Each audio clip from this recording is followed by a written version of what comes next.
Well, thank you very much. I'm sorry you've had to wait for a while. I'm told that they have been jamming you in.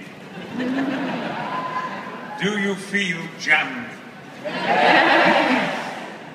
Is it acceptable? Are we contravening any health and safety laws? Yes. My life is an ongoing contravention of the health and safety laws. Well, thanks very much for that reception and for your enthusiasm all day today. Last night was unusual, but today has been quite extraordinary. And given that I only live 15 minutes taxi ride away from here,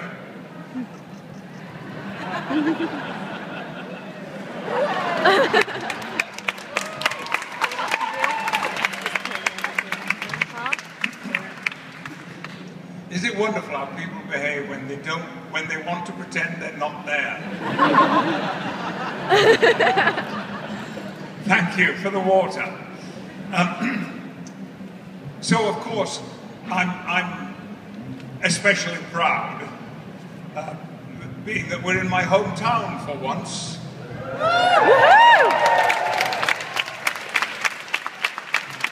2 weeks ago, I was in Columbus, Ohio. Before that, I was in Montreal. Next weekend, I'm going to be in Austin, Texas. Cowboys, yeah? Yeehaw! Texans. Hey, seen the boots? Yeah. They're actually Nevadan boots, not Texas boots. And the following week, I am going to be in Winnipeg. Who knows where Winnipeg is? Ah, smart people over here. Though it is pathetic that so few of you know where Winnipeg is. It is a terrible indictment on your geography general knowledge. Everybody knows that it's in New Zealand. No, it's fantastic to be in London at an event like this because we do these appearances all over the world. About 2 months ago, my son and I went together to Melbourne, Australia, where we did a convention. And so we're very lucky. We get to see some very interesting places. For instance, who knew that Columbus, Ohio was so attractive? You knew. Well, it is. It's really lovely, and the climate was beautiful. What do you say?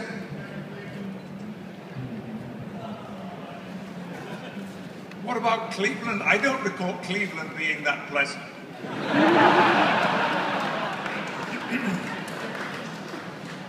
The other thing I recall about Ohio is that Oberlin is a dry town.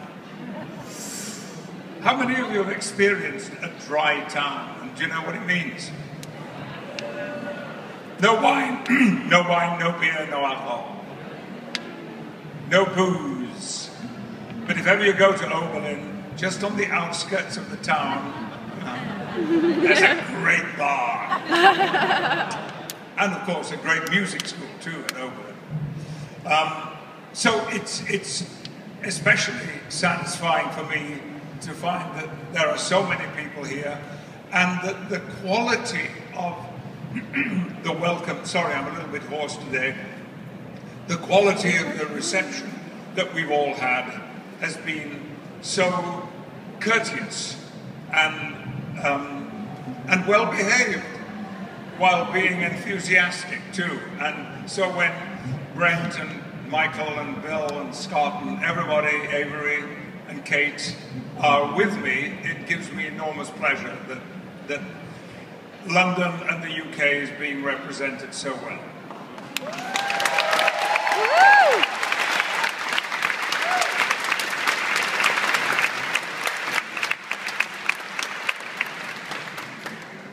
So, I am going to open this up to questions now, and my helper was going to, here he is, he's going to be there, and he has a microphone, which works. First off, did we make you feel like Sting?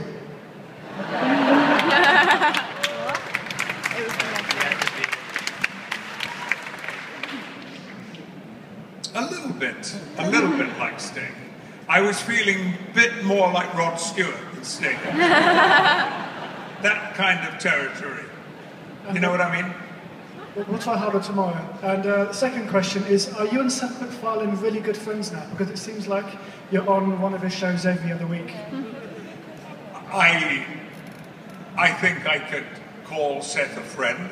He's certainly a close colleague, and when he asked me to play this recurring role on American Dad, at that time, we're now in our 8th season of American Dad, I really didn't know much about Seth MacFarlane and what has happened to him, and the success that he's had with the series, with Family Guy, especially American Dad now, although Mike Barker is also one of the senior producer writers on American Dad.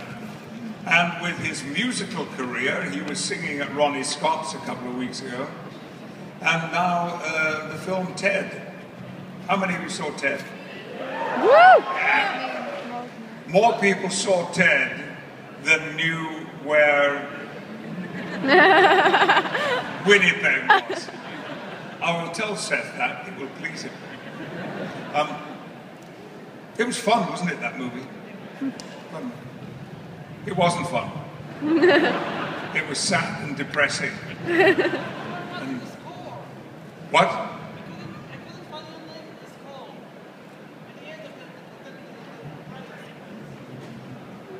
Yes? Nowhere. On the credits? Are you serious?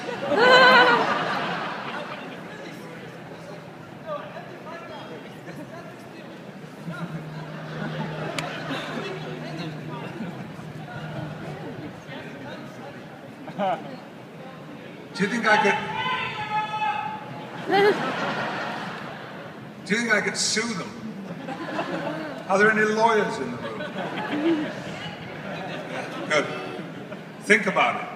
Yes. Hello, can I just say you are such an amazing actor. Absolutely love you, and I've had the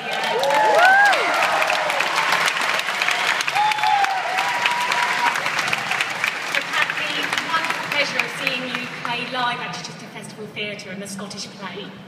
And I just wondered, you're such an amazing Shakespearean actor, what do you actually prefer? Do you prefer Shakespeare theatre or your role on Star Trek as Captain Picard?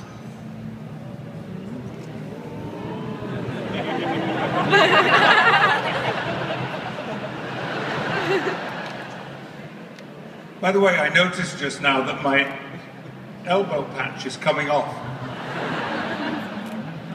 And this is a very, very expensive jacket I'm wearing. Has anybody got a needle and thread? You haven't. Rachel. Claire has one. How did you get those seats right at the front there in the middle? You must be important people. Do you know somebody here?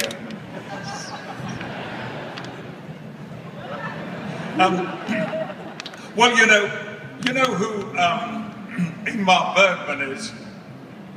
Great Swedish director. And he is one of the major cinema talents of the 20th century. I mean, in the top 5 or 6. But he also had a theatre company. And he did a lot of stage directing. And when people asked him basically this question, which did he prefer?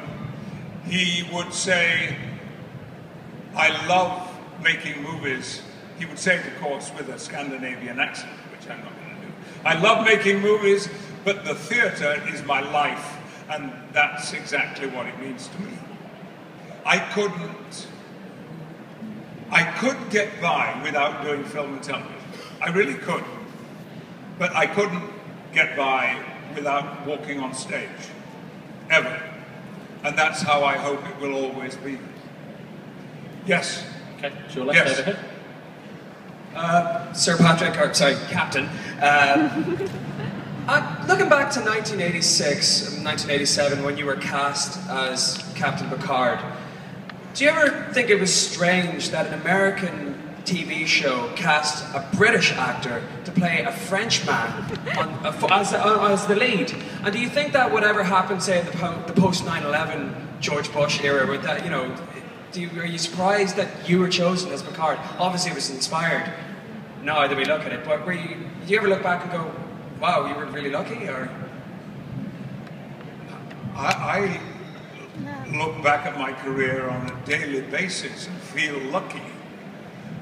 But there's no better example than Star Trek, because I was just helping out a friend of mine, an English professor at UCLA, one night at Royce Hall on campus, by reading some dramatic extracts to illustrate an academic scholarly lecture that he was given.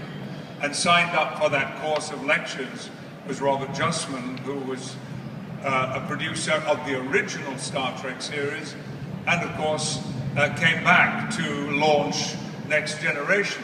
So what could have been luckier than that?